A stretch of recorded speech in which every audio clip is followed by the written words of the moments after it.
The truth of recovery has to come from you and you alone, for you and your truth and your belief in yourself and your belief in how good you are. It's hard to do when you're deep in a drug, how good you are, because you don't feel good when you're doing it.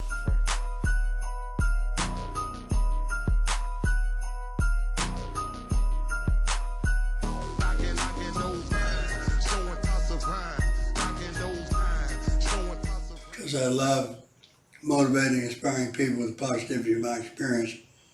Yeah, absolutely. And I can say it for them to relate to because they have the same power. Mm-hmm.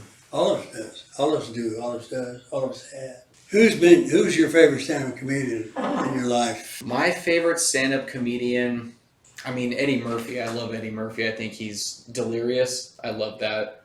Go deeper. Yeah, I'm trying to think.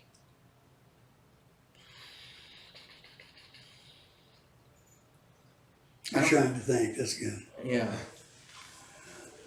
You want to go while I'm thinking? George Carlin and Richard Pryor. George Carlin, yes. Don Rickles, yes. Henny Youngman, yes. This isn't deep, but I really like Cat Williams. I don't even know who that is. How would I describe Cat Williams? It's up to you. He's newer. He's newer. He's newish. When he started to get more notoriety, is probably in the last 10 years. Yeah. Never heard of it. Yeah. Never have heard of it. Honey, who's your favorite comedian? Me. Good answer. Love that. That's my girl. Good answer. Yeah, comedians. I've been with Don Rickles sitting at the event with him at the table. You know, get ready for a surprise, Mr. Warmth, Don Rickles. He is so nice and so genuine and so loving. Yeah. One time he was having a dinner in Vegas, and he and his wife were sitting at this table. Next table was Frank Sinatra and his wife. And Don said to Major D, please ask Frank to come over and say hello to us. So he did. Frank came over and said, I'd like to introduce myself to you. And Rickles stood up and said, can't you see we're eating? Planning ahead. Today, Bob. Can't you see we're eating? You loud enough, Don? No! What did Frank say? What was his reaction? Frank laughed and returned to his table. Said, nice to meet you. Oh, shit. He knew, Rickles. He had no idea it was going to happen like that. Yeah. Gary, do you have any favorite co-stars that you had worked with? Maybe some stories that, not necessarily on-set stories, but maybe the relationships after some of those people? No, that's private information. Everyone I work with is working with me, and we're not playing a game of professional people. We're playing a game of partners. Yeah. And a performing level of telling a story with linear thrust. And improvisation and spontaneity that's my forte. Yeah. I love that. I've had some good times. Had some good relationships on the screen. Man. Worked with Mel and Danny and Lethal Weapon. Oh gosh, yes. And Tommy Lee Jones in Under Siege. And Barbara Streisand and Kris Kristofferson, A Star Is Born. Dustin Hoffman, Straight Time. Jim Uncle Vincent, Billy Cat, and Big Wednesday, surfing movie. Jodie Foster and Robbie Robertson in a movie called Carney about carnival people. Barbarossa, Western with Willie Nelson. Man, I have 170. Yes, sir. All of them have been great. It's like every time you go to a picture, it's a new birthday, it's a new Christmas, it's a new holiday. And the holiday is performing and telling a story and making it true to the viewer and the listener. Yeah.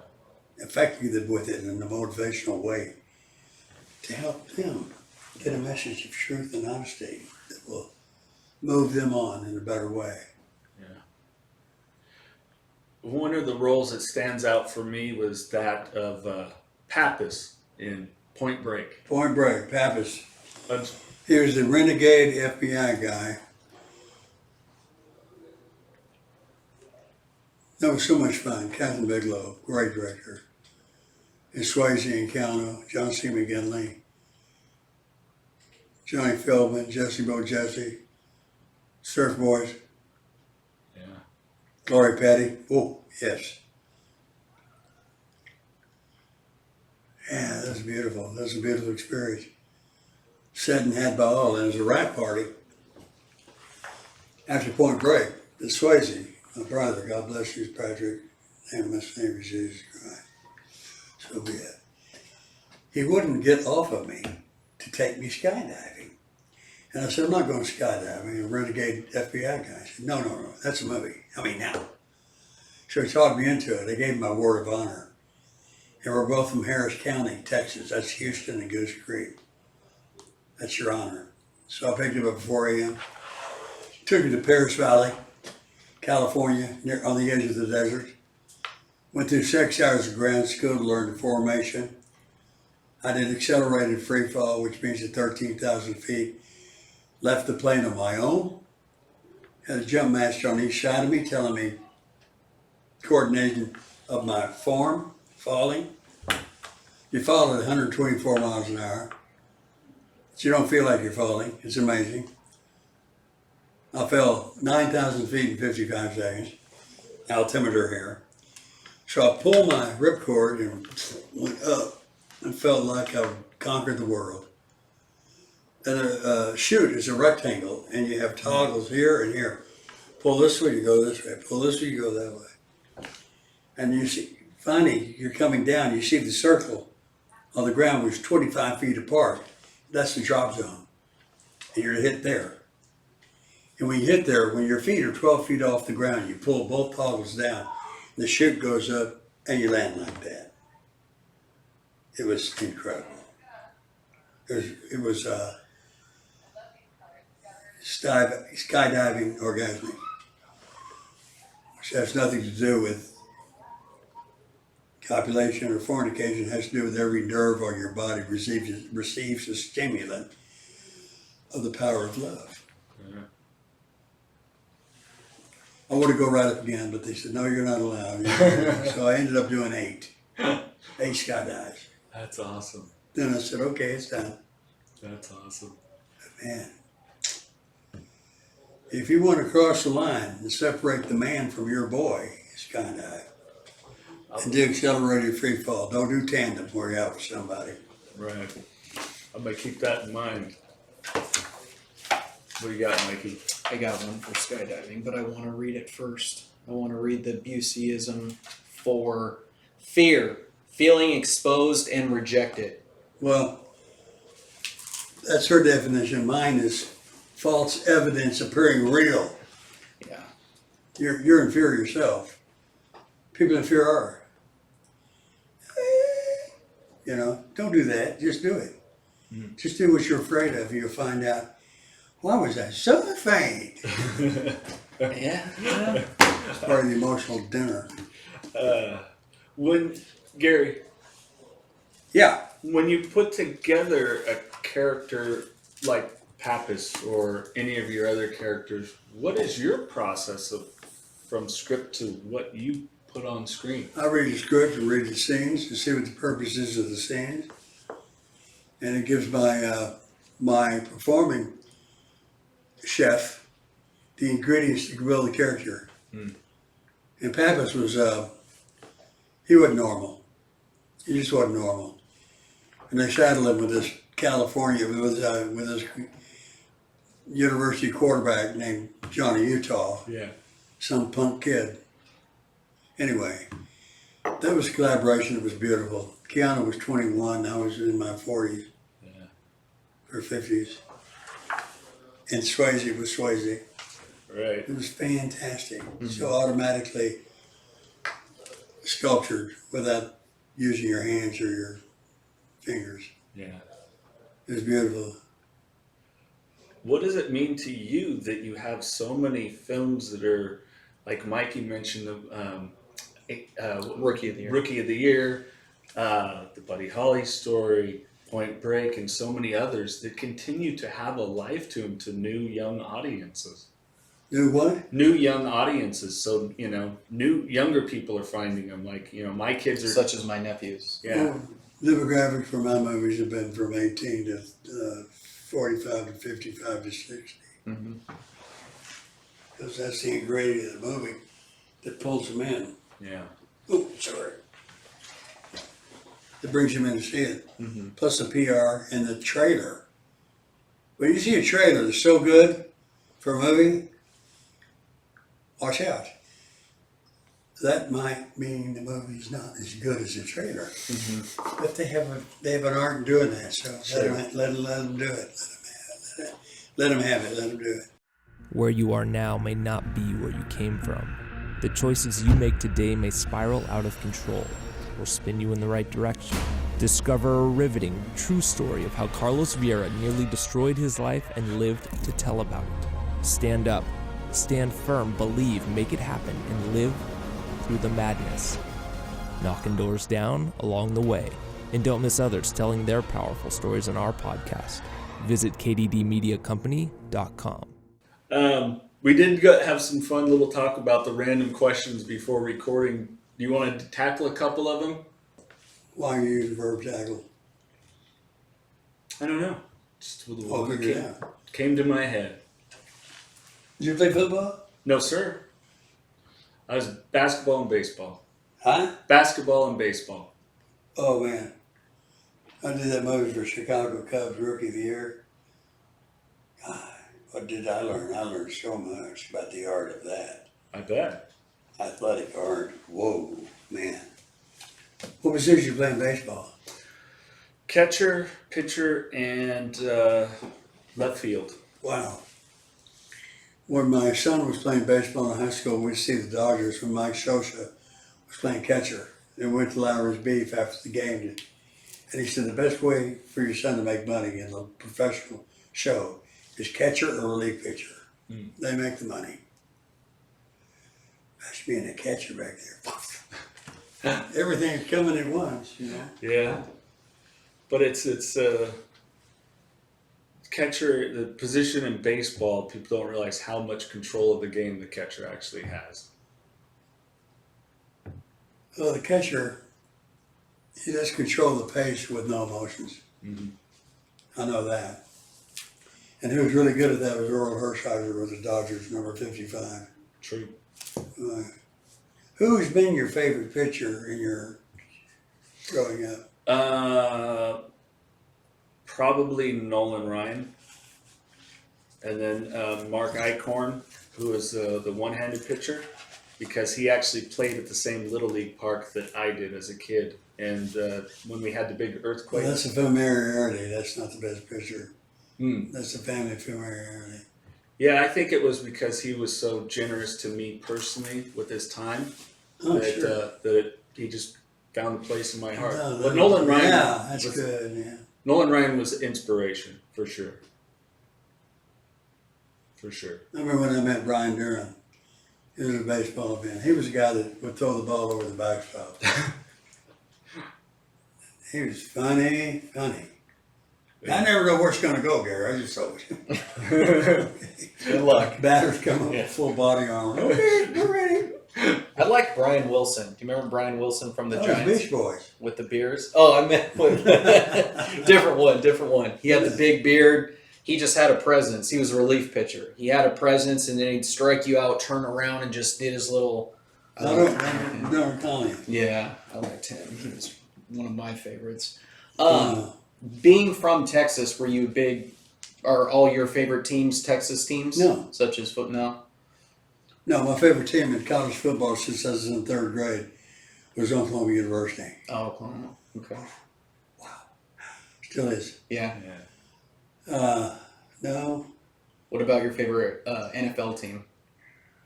Well, I was associated with Dallas Cowboys for a while. Sure. On board with them in the locker rooms and the booths Very cool. and with Troy Aikman, Arsenovsky, Nate Newton, Darryl, Ian McKelly, Emmitt Smith, I mean. So that was during the time where they were beating the crap out of my favorite team, which was the Niners. Which is the Niners. That's your favorite team? Favorite team, die hard. Why did you like 49ers? My dad was born and raised in San Francisco. No, So I mean you. That's your dad. he brought me up to like the 49ers and would take me to games when I was a little kid. Those Oh, are some boy. of my fondest child memories. That'll do it. And I've stuck with them ever since. To this day, when I see the red and gold on the field, I get the chills and get excited and ready to go. Wow. Yeah. Wow. Yeah. You're addicted to color information. Yep. Not addicted, but Yeah. Yeah. regarding the reaction. Sure. What about you? Your favorite teams, NFL? Raiders. Wow, man. Yeah, I got saddled with that. Huh? I got saddled with that. Saddled. Yeah, that stuck to you. The How come? Who saddled your horse? Well, actually, it was a gentleman who was a mentor of mine. It was his favorite team, and he would kind of give me the task of looking up a little Raider knowledge. What was he to you? He was actually a PE teacher in high school, Oh, and I was going through some hard times then, and he really took me under his wing, and I would come with some Raiders facts to bond with him, and so that kind of carried on. He passed a few years ago, and so just that was for me for football. that's great. There's a great running back for San Francisco years ago named Hugh McElhaney. He ran like a farm machine. Couldn't stop him. You remember him? McElhaney, no, that Hugh doesn't. McElhaney. What year was that? Do you remember? His Probably rookie year? 60s, probably 60s or 70s. No, I don't. That doesn't ring a Yeah, bell. 60s, yeah, that's when I played high school ball. 62. The earliest I remember myself going to a game, the first game was the 49ers versus the Patriots, and Drew Bledsoe was the Patriots quarterback. So that's how long ago that was. That was before the Brady dynasty. Now, how old are you? I'm 32. Oh, God. 42. You're both 32. 42. I'm 42. Oh, that's right, 42. Yeah. What year were you born? 78. 88. 88. And where were you born? I was born in Merced, California. Salinas, California. Where? Salinas, Where's that? northern coast, near Monterey, California. Oh, yeah.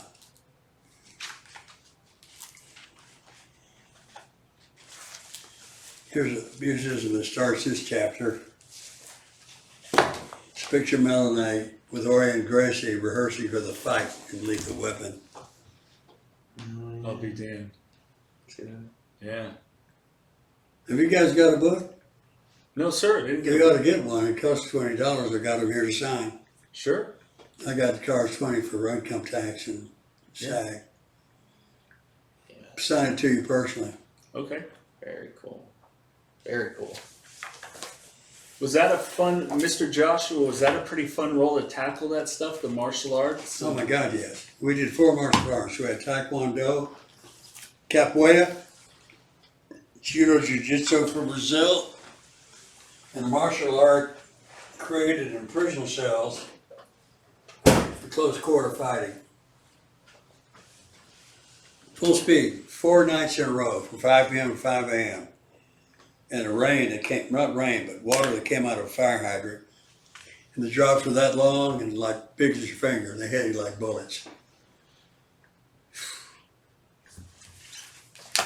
Jason, Yes, sir. how you spell it? Jason. To Jason, stay true to your truth. Awesome. Your first name? Mikey, Mikey.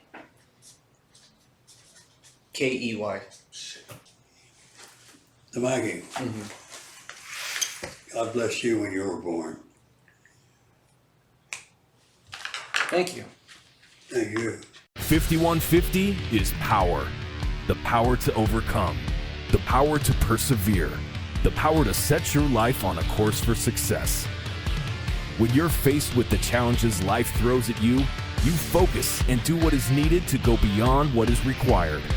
So stand up, stand firm, believe, make it happen, and live through the madness, knocking doors down along the way. We are 5150.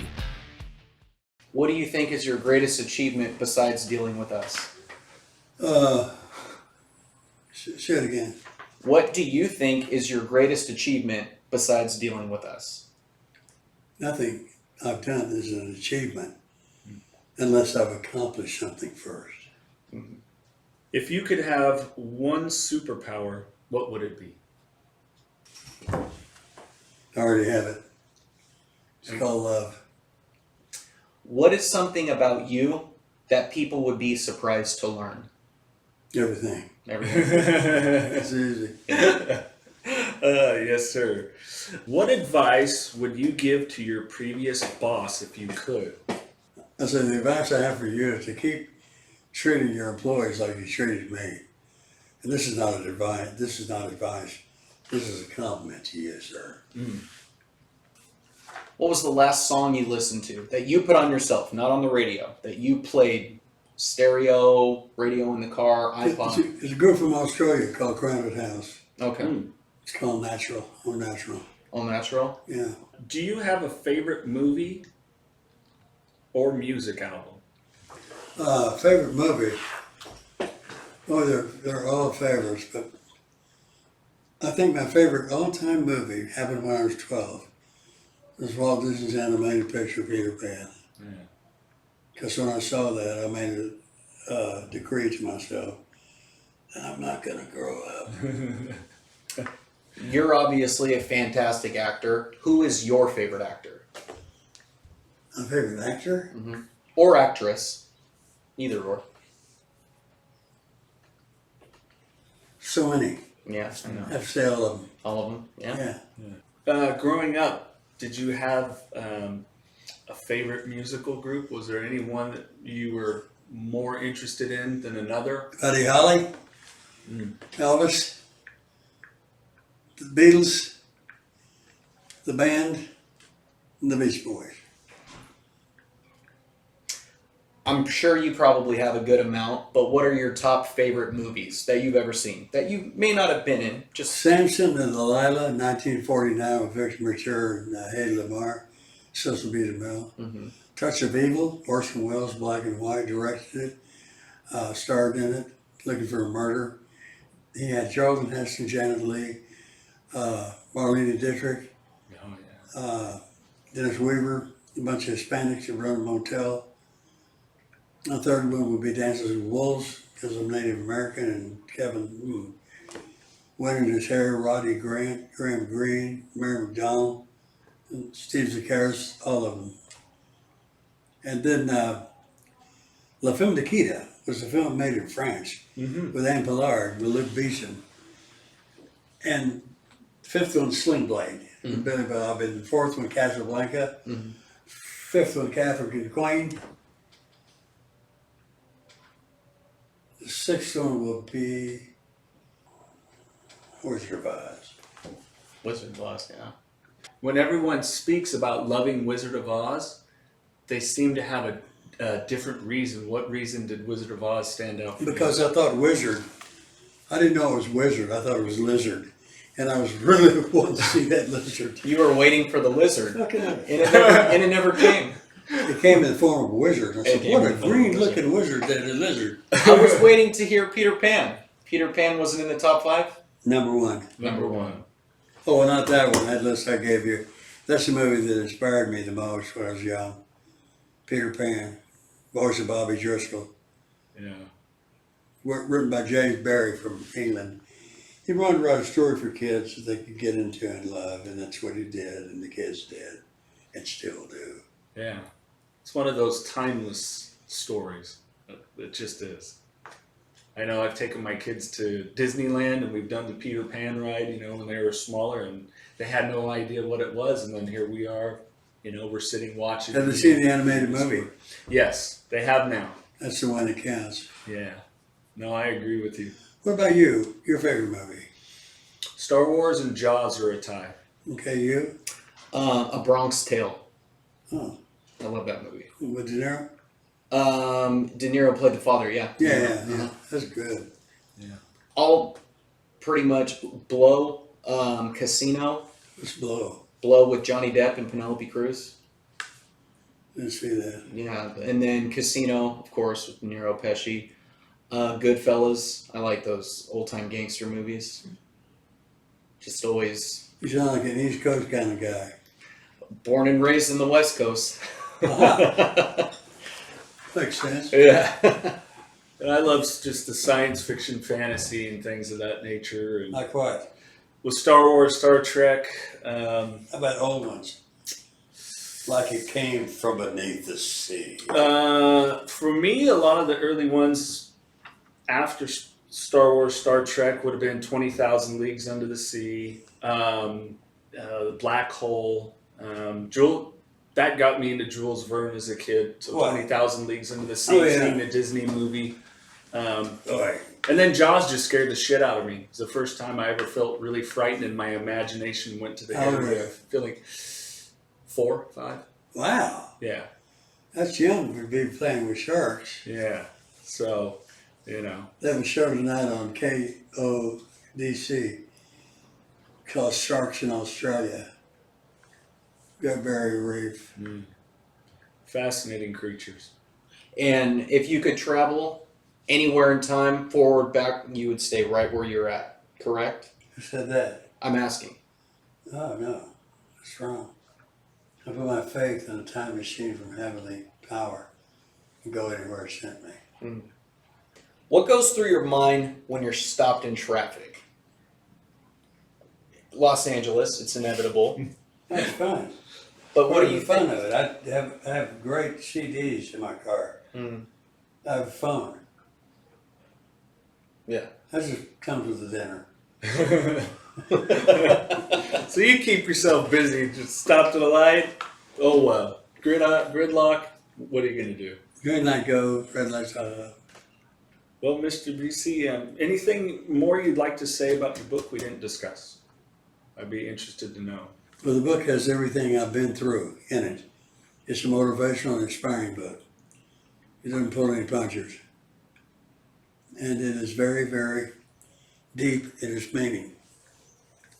My death after brain surgery, when I went to the other side, the spiritual realm, the supernatural, that's in there. It gives people something to look to, listen to, and hang on to inspire and motivate them for whatever happens in their life. Because all of us have something going that's, what is that for? You know, what's that happening? What's going on there? Yeah. Questions of life. The answers to the questions of life are in that book. For me. And they can emerge into other people's realities. Because we're all different, but yet again, we're not. Yeah. You know. Yeah. And do you find, as you've experienced more in life, that you just see, again, how unique we are and yet we're not? What's that again? As you've experienced more life, do you see how unique we all are and yet at the same time how ununique we are? No, it doesn't go that way. That's an equation you put together that doesn't work because they don't even up and balance in the measurement of truth. Mm. And these books are gifts to you. They're my gift to you because of what we've gone through and what we've done and how you guys have slid the information you wanted to get from me, you desired to get from me. And I appreciate it so much that the books are gifts from me to you. Thank you. We appreciate that. Thank you. The $20 I charge for the books, use that for the benefit of yourself in a great way. Sure. Oh, Get $20 of something you love, thank you. like That's very postage generous. stamps. Oh, Like post. I just remembered something. You Yes, asked sir. me about a backstory for the act players I played. Yes, sir. For Mr. Joshua in Lethal Weapon. I do this because this is the way I wrap the character around me, Mhm. and my heart comes through in the performance, and there's no acting required. Mm. Mr. Joshua would walk through his grandmother's blood and slap it on her face with his shoe to get a postage stamp and never look at her. That was his coolness. Yeah. He was fucking cool. Spent the whole movie like that, looking at it. I promise I'll kill you quick. You won't know you're gone. Gibson and Donner, director and Mel, when I read the scene for them. They said the hair stood up on the back of our necks.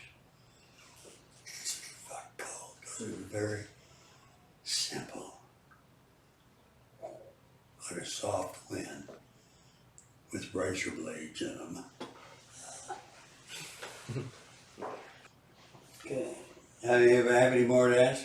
I have a question for you. Finally. What advice would you give to somebody who is going through or has overcome, either or, the struggle of addiction? It seems like all the meetings you can go to, Cocaine Anonymous, Alcoholics Anonymous, there are people talking to you and giving you the drunk and the cocaine stories. But the truth of recovery has to come from you and you alone, for you and your truth and your belief in yourself and your belief in how good you are. It's hard to do when you're deep in a drug, how good you are, because you don't feel good when you're doing it. Right. Addiction is a tough word. Just as tough as it is to live in, it's easier to get away from when you don't believe you're addicted anymore. They say in AD, you'll always be an addict. That's bullshit. That comes from the 1930s. My drug choice was cocaine. An OD on that. Took me to the hospital, laid me out in the shape of a cross on my back. Had a tube in my throat that big around. I felt liquid come out of my eyes and my nose and my mouth. And then I realized I've been dancing in a small circle with the devil for 8 years, and the devil was leading. And I left the circle and said, "You dance on your own, buddy. I'm on my own. I'm free." Free. That's it. It's freedom of self that gets rid of addiction. Freedom of self will take your addiction away. Because when you're addicted to freedom, hallelujah. Yes, sir. The abuse isn't for freedom, F-R-E-E-D-O-N. It's facing real, exciting energy, developing out of miracle. Because we're all miracle. Agreed. Agreed. Yeah, we are. Yeah. Yes, sir. Look at us now. Mm-hmm. And look, when conception came out, a little bitty we were. Yeah, that's right. You know, That's right. Anything else you'd like to discuss, Mr. Busey? No, I think this is great. What do you want to discuss with me? I think we covered the areas that we were looking to get into with you. I really appreciate, and that was a great question, Mikey, about addiction. I was really curious your Well, perspective. I really believe when you get in touch with yourself and the truth of who you are and what you love about others, the more of the ability you have to love yourself is there. And that's the first entity you must love, is yourself, to love others and to be truthful with your purpose that was given to you the day you took your first breath from our Creator. Yes, sir. It's your game, buddy. You're the captain of your own ship. Go for it. Yes, sir. Jeez. Sound like a heavenly bird answered me. I guess so. Well, Mr. Busey, this has been a real honor and a pleasure. Same here, man. Same here.